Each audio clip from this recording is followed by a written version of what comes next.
Geçen hafta değerli cemaatin bir iş adamından ismi bize kalsın.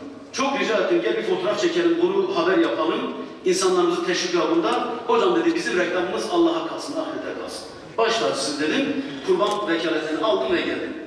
Hocam dedi, bence dedi, biliyor musun dedi, bence bölgemizde dedi bu kadar sıkıntının yaşanmasının sebeplerinden birisi de bizim kurban ibadetinde eksik bırakmamızdır.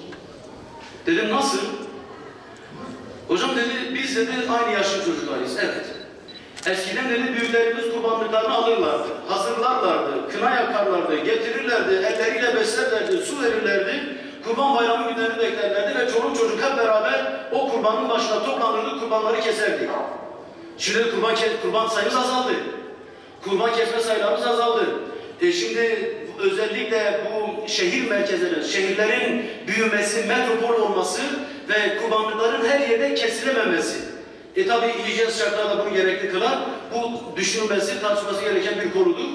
Dolayısıyla hocam dedi, çocuklar kurban ibadetini görmedikleri zaman bence dedi bir yerlerde ruh dünyalarında eksik kalıyor.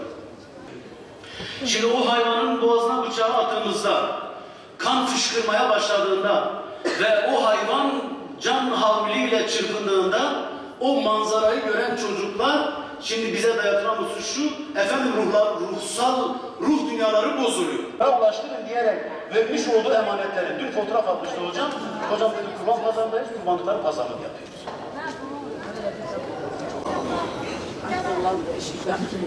Allahu Ekber. Allahu Ekber. İyyâke na'budu ve iyyâke nesta'in. İhdinas-sirâtal mustakîm. Rahîm.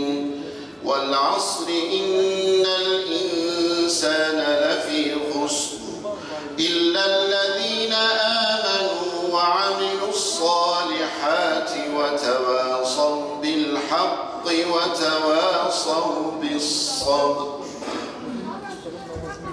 Allahu Ekber.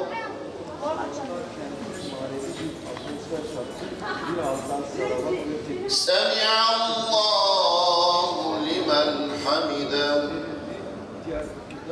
Allahu Ekber.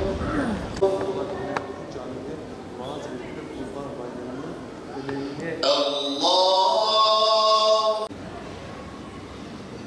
Esselamu aleyküm ve rahmetullah.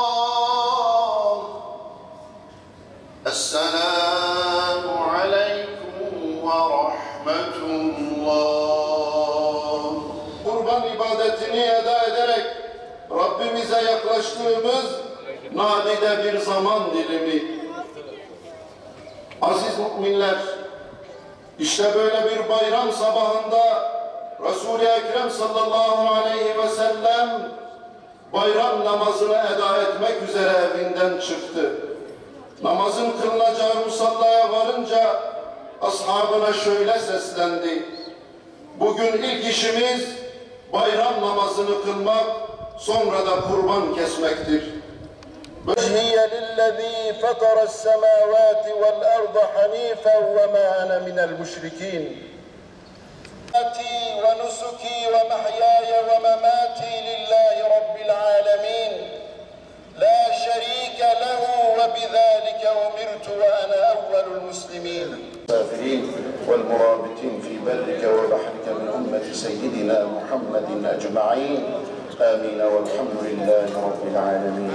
عباد الله.